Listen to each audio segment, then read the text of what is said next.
ॐ तव कथामृतं तप्तजीवनं कविभिडीडितं कल्मषापहं श्रवणमङ्गलं श्रीमदाततं भुवि गृह्णन्ति ये भूरिदा जनाः।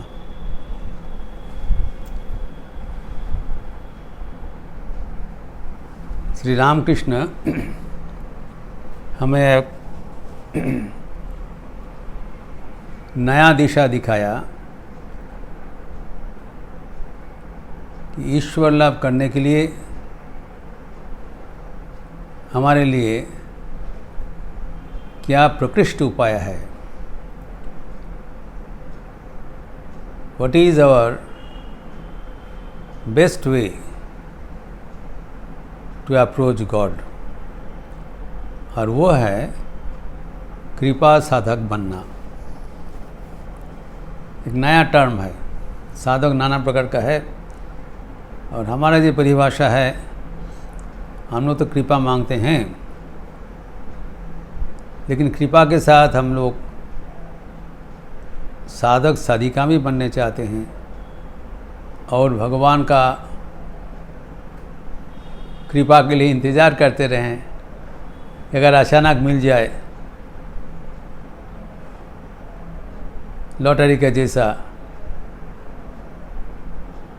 जो लॉटरी को जिससे मिलता है, नंद घोष का जो संपत्ति प्राप्त हुआ है बिना किसी एफर्ट, तो प्रयास नहीं किया, अचानक मिल गया। लेकिन कृपा साधक ऐसे नहीं है। कृपा किसी ने व्याख्यान किया, कोरे पावा, करके पाना। तो क्या करना है? 3 चीज करना है। एक है जो मन को समझाना है कि ये तुम्हारा बश का बात नहीं है, तुम्हारा कोई गुण से भगवान लाभ होने वाला नहीं है। निर्गुणे कमलाकांत, जितना भी कुछ कर लो होगा नहीं। तभी व्याकुलता 100% होगा। और कुछ हम करें, कुछ भगवान करे, तो पूरा व्याकुलता नहीं होता है।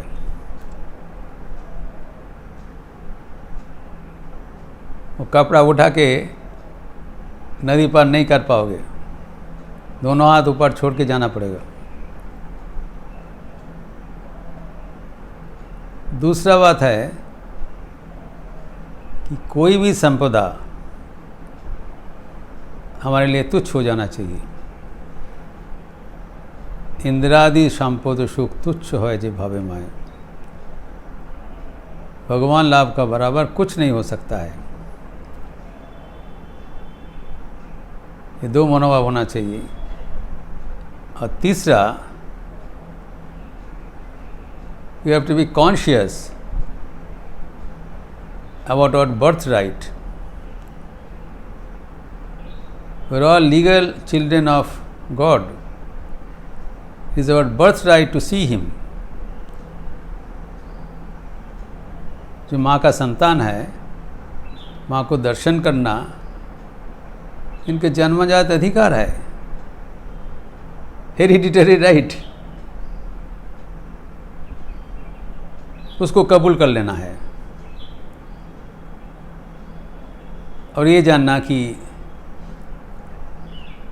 संतान के लिए भगवान सर्वदा दयाशील है। ठाकुर का एक दूसरा कहानी है। ये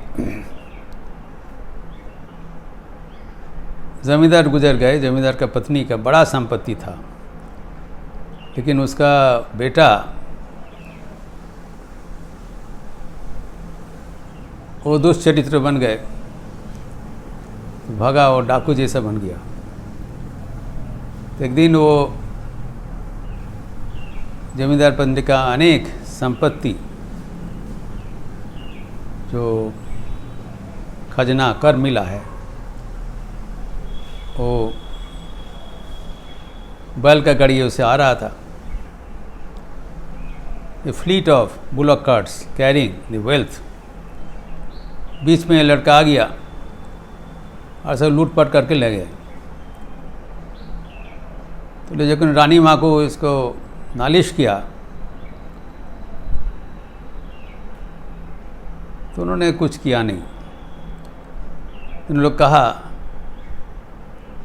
सन्तानेर नामे मायर काछे नालिश चले ना,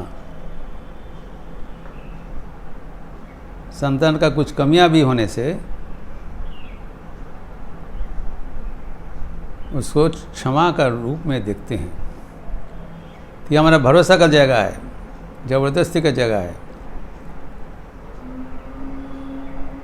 we have to encash our right, और भगवान का कृपा से हम भगवान लाभ कर पाएंगे। यही पंथा उन्होंने दिखा रहे। और इसके आगे हम देखते हैं कि श्री राम कृष्ण भक्तगण को एक दृष्टि से देख रहे हैं।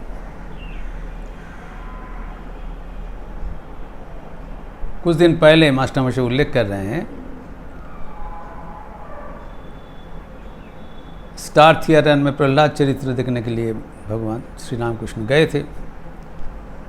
जस्ट हार्डली 2 months बिफोर, 14 दिसंबर 1884। और ये जो तिथि है, तारीख है 25 फरवरी 1885। Hardly 10 weeks। अभी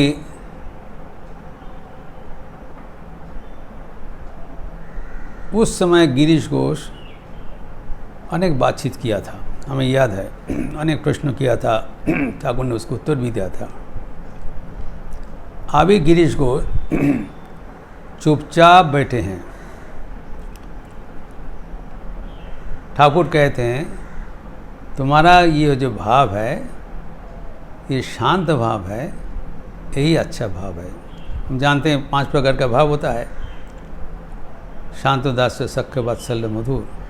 गिरीश घोष का आखिर में शांत भाव हो गया था। दूर से भगवान का सान्निध्य उपलब्धि करना, उनको चुपचाप दर्शन करना।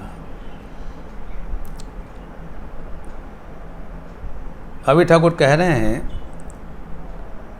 कि शांत भावी भालो। আমি মার কাছে প্রার্থনা করেছিলাম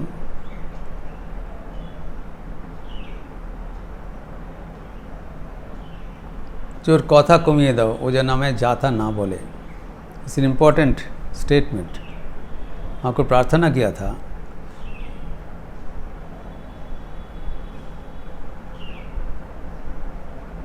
ताकि वो वैसे तैसे मुझे ना बोल पाए।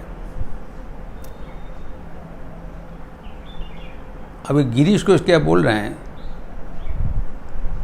मैं कुछ बोलना चाहता हूँ, किसी ने हमारा जीवा को पकड़ के रखे हैं, हमें बोलते दिच्छे ना, जीव आटके रेखेছে। देखिए ये ठाकुर का सरासरी सिद्धा ही है। गिरीश घोष जैसे व्यक्ति है, ओपन और खुलासा, इतना गाल मंद तिरस्कार क्या नहीं बोला, अब ये चुप हो गए। तो ये जो हमारे मन में लगता है, गिरीश घोष जो भगवान जैसे भगवान ही है, श्री राम कृष्ण देव मानव, उनको इतना अपशब्द व्यवहार किया, ये तो पाप है, ये तो नहीं करना चाहिए। तो ठाकुर पहले दिन से उसको क्यों नहीं रोका, लेकिन उसको टोका नहीं, बोलने दिया। किसी ने पूछा वाई डू अलाउ, आप इनका क्यों बोलने का अवसर देते हैं। ठाकुर कहते हैं उगुनो बेरिए जावाई भालो। वो जो गंदगी इसके भीतर में है, इसका चरित्र में जो कमियां है, that should be purged out. Very important phase of spiritual evolution. आध्यात्मिक जागरण के लिए ये ज़रूरत है। हमारे भीतर जो गंदगियां हैं उसको निकाल देना चाहिए। जो हम लोग घर जब साफ करते हैं, क्या करते हैं, जो गंदगी निकाल देते हैं, भीतर का कूड़ा कचरा ना, निकालते समय तो दिखाई पड़ेगा, भीतर में रहने से दिखाई नहीं पड़ेगा। तो पहले गिरीश घोष को मन को साफ कर दिया, उनका अवसर दिया, तुम्हारे मन में जितने दुर्भावनाएं हैं उसको प्रकाश कर दो। जब प्रकाश करने के बाद देखा कि due to habit he is using those words, उनका आदत बन गया। अभी आदत का सुधार रहे हैं, मन साफ हो गया। Now is changing his way of conduct. और उसको लिए माँ को प्रार्थना किया। ये तो अलौकिक है। गिरीश घोष कहते हैं, कोई हमें जीवा को पकड़ के, someone is holding my tongue not allowing me to speak. Thakur कहते हैं इस अवस्था में भगवान को भजन करने का प्रकृष्ट उपाय है। फिर उधर में एक पड़ोसी का बालक आए थे, युवा। तो कहते हैं, क्या जी आपको क्या मालूम होता है जीवन का कर्तव्य क्या है? कुछ बोला नहीं कर्तव्य। मास्टर में से टिप्पणी दे रहे हैं, ठाकुर क्या पूछ रहे हैं कि जीवन का उद्देश्य है ईश्वर दर्शन। अर्थात सबको मन को वो ईश्वर अभिमुखी करने के लिए सदा प्रयासशील थे। We should be always conscious about the goal of our life. कुछ भी करे। उधर बालक भक्त नारायण आए थे। तो नारायण का कह रहे हैं, क्या तू पास नहीं करोगे? पास कर भी नहीं। उसके बाद कहते हैं, ओरे पाश बद्ध जीव पाश मुक्त शिव। खुद ही बता रहे हैं। ये पास का हम जानते हैं दो अर्थ है। एक है पास करना, is to pass an examination, और दूसरा पाश है बंधन।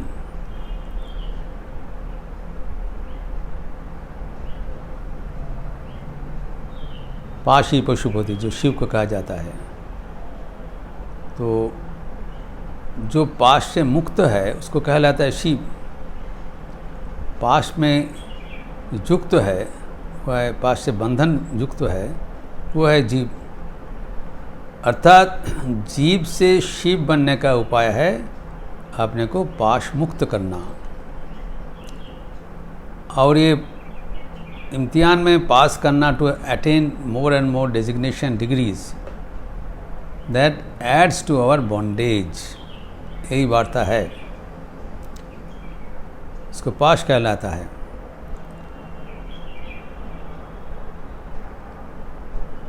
तो हमें जानकारी है कि 8 प्रकार का पाश है, अष्टपाश कहा जाता है। षोडशिपु अष्टपाश वो क्या क्या है? लज्जा घृणा भय, कुल शील वित्त, निंदा और शंका। ये अष्टपाश। अर्थात भगवान के लिए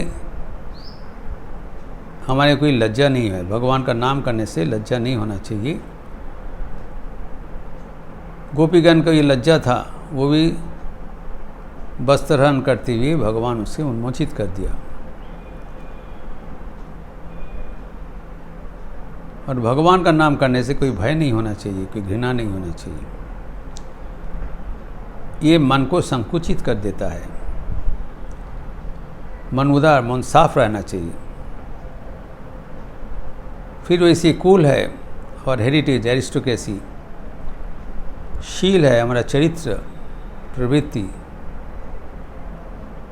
all attends to the pride, अहंकार प्रदान कर। शील खराब कुछ नहीं है, शील होना चाहिए, लेकिन शील के संपर्क में सचेतनता खराब है। You should not develop an complex, superiority complex, वही बात है। तो सदकुल में जन्म ग्रहण करना कोई अन्याय नहीं है, तो अच्छा है। जोगीगण के कुल में जो सत प्रवृत्ति है उसके जन्म लेते हैं, लेकिन उसमें अहंकार होना मुश्किल है, वो हमें भगवान से हटा देते हैं। कूल चीज़ है अहंकार, जो हमें भगवान से दूर कर देते हैं वो वर्जनीय है, वो निंदनीय है। और किसी को निंदा करना पक्षांतर में हमारे अहंकार को स्फीत करना। किसी को निंदा करके छोटा करने से परोक्ष रूप से मैं बड़ा हो जाऊंगा, यही इंटरनल मन की बात है। और शंका मतलब संशयात्मा विनश्यति, इसे बोला है भगवान का नाम में भरोसा होना चाहिए, कोई संशय नहीं रखना चाहिए। संशय हुआ तो गया। तब इसमें जो पास करने के बाद कहाँ रहा, पास करने से क्या होता है, जो हम लोग विद्या चर्चा करते हैं, विद्या शिक्षा करते हैं, एक तो ज्ञान लाभ करने के लिए, और दूसरा है डिग्री डिप्लोमा अर्जन करने के लिए, ताकि मैं गौरवान्वित हूँ। यहाँ अहंकार का स्फीत कर दिया। निजेरे करिते गौरवदान, निजेरे केवली करी अपमान। আপনাকে শুধু ঘেরিয়া ঘেরিয়া ঘুরে মরি পলে পলে, আমার মাথা নত করে দাও হে তোমার চরণ ধুলার तरे। ये रविंद्रनाथ के संगीत में कहते हैं, मेरा जो प्रचेष्टा है मुझे गौरव प्रदान करने का, डिग्री अर्जन करने के उपरांत हम स्फीत करेंगे और बड़ा होंगे, ये खुद का अपमान है। अपमान कैसे? क्योंकि मैं भगवान का संतान हूँ, मेरा कितना बड़ा परिचय है, मैं भगवान से युक्त होने वाला हूँ। ये सब छोटा मोटा चीज़ से हमारा क्या मतलब है? वी आर बिलिटिलिंग, हमें खर्व कर रहे हैं हमारा विराट पर्सनालिटी। ये छोटा मोटा चीज़ से हमारा गर्व नहीं होना चाहिए। इसलिए शंकराचार्य कहते हैं गौरवम घोररौरवम अहंकारम सुरापानम प्रतिष्ठा शुकरी विष्ठा गौरवम घोररौरवम तस्माद एतत्त्रयम त्यजेत। ये सब हमें आत्मन चिंतन से दूर कर देते हैं, वर्जनीय है। इसलिए ठाकुर कहते हैं जो बालक लड़के हैं, जिसको भगवान लाभ करना है, ये सबसे नहीं फंसना। पढ़ाई करने में आपत्ति नहीं है, लेकिन पढ़ाई की वजह से अगर वो अहंकार स्फीत होते हुए भगवान से दूर हो जाए, वो वर्जनीय है।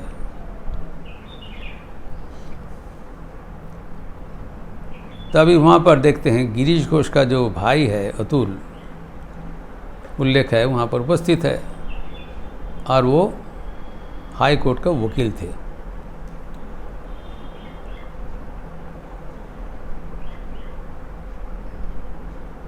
हम जानते हैं ठाकुर जो वकालती जो उपार्जन है उसका प्रशंसा नहीं करते हैं।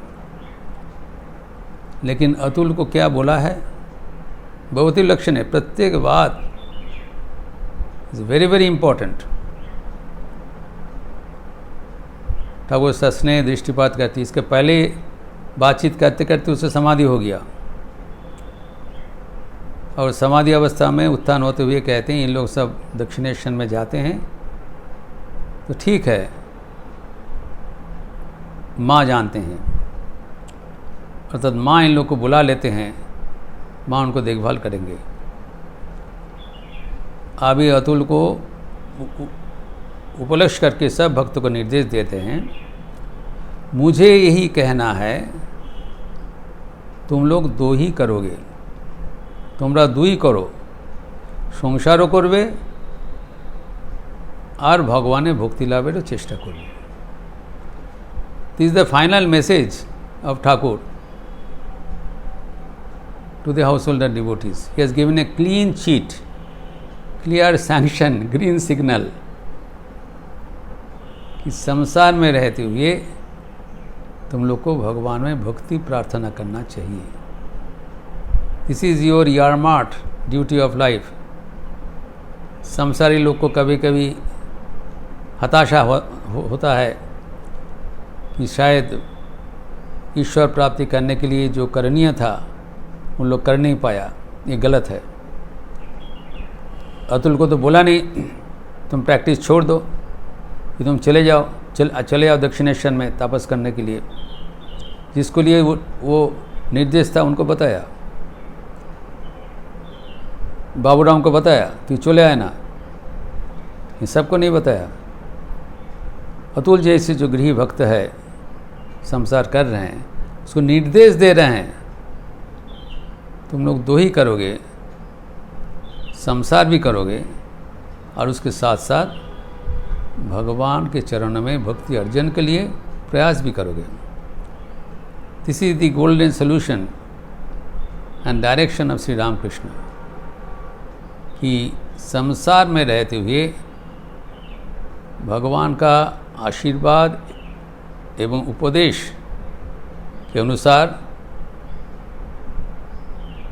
जीवन को ईश्वरमुखी करते हुए इस जीवन में ही ईश्वर दर्शन करना, यही सारा संदेश है। इसमें कोई और शंका नहीं होना चाहिए, कोई संशय नहीं होना चाहिए। वो है पाश मुक्त शिव है। तो संसार में जो रहना चाहिए। देखिए संशय के बाद फिर आ गया, एक प्रतिवेशी ब्राह्मण भक्त थे, उधर आए थे, वो कहते हैं, प्रश्न करते हैं, क्या ब्राह्मण नहीं होने से भी ईश्वर प्राप्ति होता है? ठाकुर कहते अवश्य होता है। इसका विस्तार हम अगले दिन देखेंगे। ओम शांति शांति शांति। हरि ओम तत्सत। श्री राम कृष्णार्पणमस्तु। अच्छे रहिए, स्वस्थ रहिए, आनंद में रहिए। नमस्कार।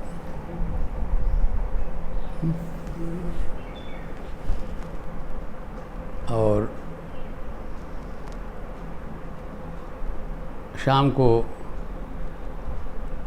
संध्यारती के उपरांत देवी नाम संकीर्तन है। लिपि तो आपको दिया जाएगा, आप लोग शामिल हो जाएंगे। जय।